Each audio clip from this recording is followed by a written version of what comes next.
I must do miracle, I don't care the source.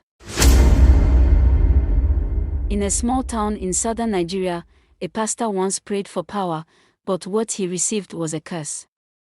This is not just the story of his fall, but of the dark covenant that consumed his soul. Pastor Daniel Okoro had once believed he was chosen, a vessel of God's power. But as the years passed, his church grew emptier. The offerings reduced, his followers left for newer, flashier churches. His wife Ngozi prayed daily, telling him, God's time is best. But Daniel's faith was drowning in envy. Every Sunday, he watched younger pastors driving flashy cars and commanding miracles that made headlines. In his heart, something dark began to whisper. You too can be great. One evening, as Daniel closed the church, an unfamiliar man approached. He was dressed in white, with red beads around his wrist. Chief is a man known for helping desperate men of God. Chief smiled calmly. Man of God, he said, if the heavens are silent, the earth can still speak. Come to me. I will open your eyes to see what others cannot. At first Daniel resisted. But later that night, when his wife slept, he sat awake staring at the ceiling, torn between guilt and temptation. 3 nights later, Pastor Daniel drove down a lonely bush road guided by Chief's instructions. The path led to a small hut surrounded by eerie silence. He hesitated, but Chief's words echoed in his mind, power has a price. Inside the hut, the air was thick with incense. Strange symbols were drawn on the floor. Chief sat cross-legged beside a small pot, chanting softly.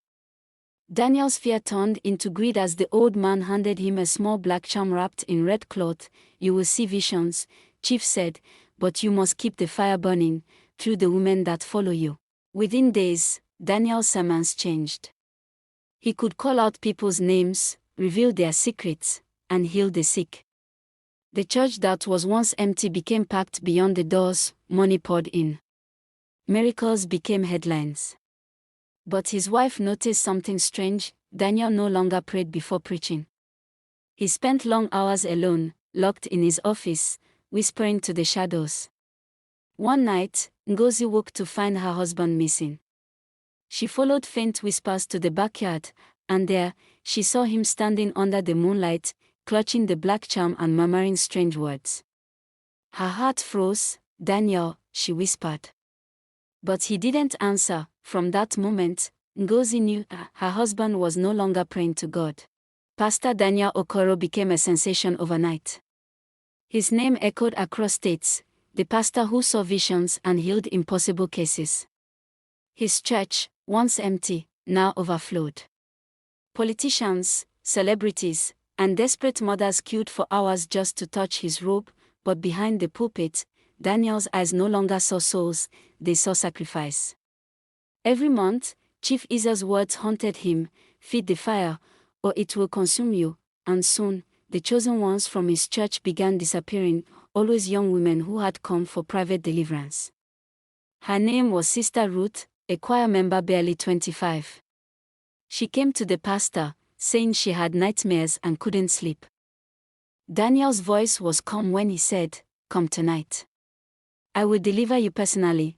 That night, inside his office, he locked the doors and whispered to the charm. As he laid his hands on her, she fainted.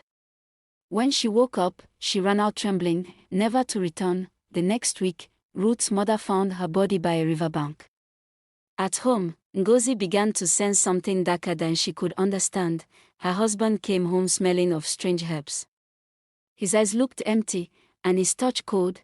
She found stains of red candle wax in his briefcase, and a torn paper with the name Ruth written 3 times.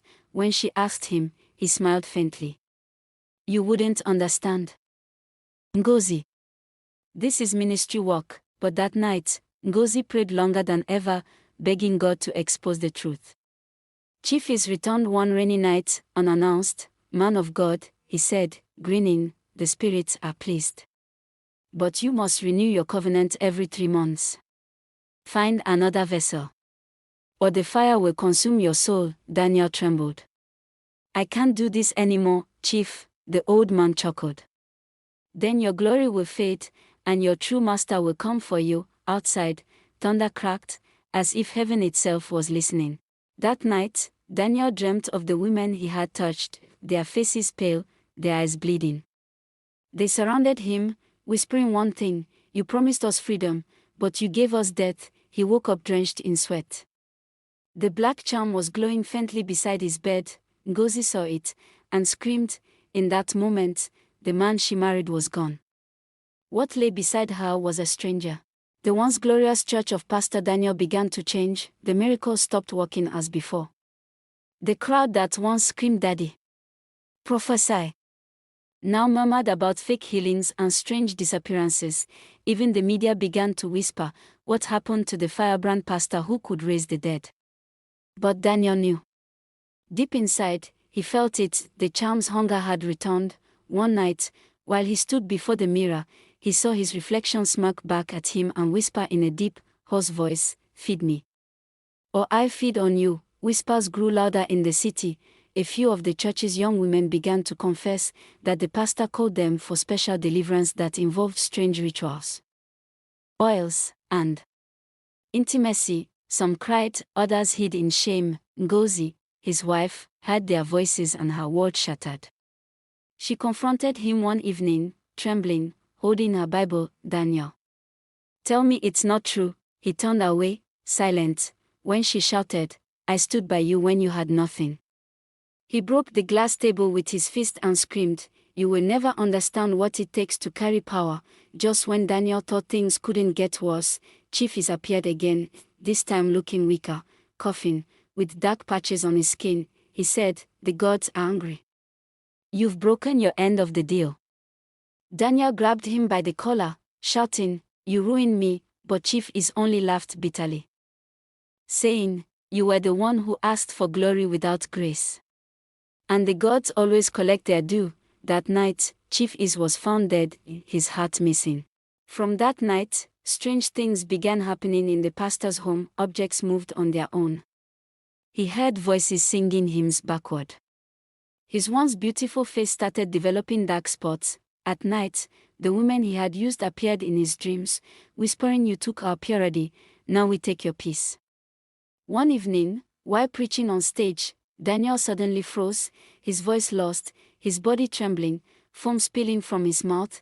The congregation screamed, rushing forward, as Ngozi knelt beside him crying, "Jesus, save my husband."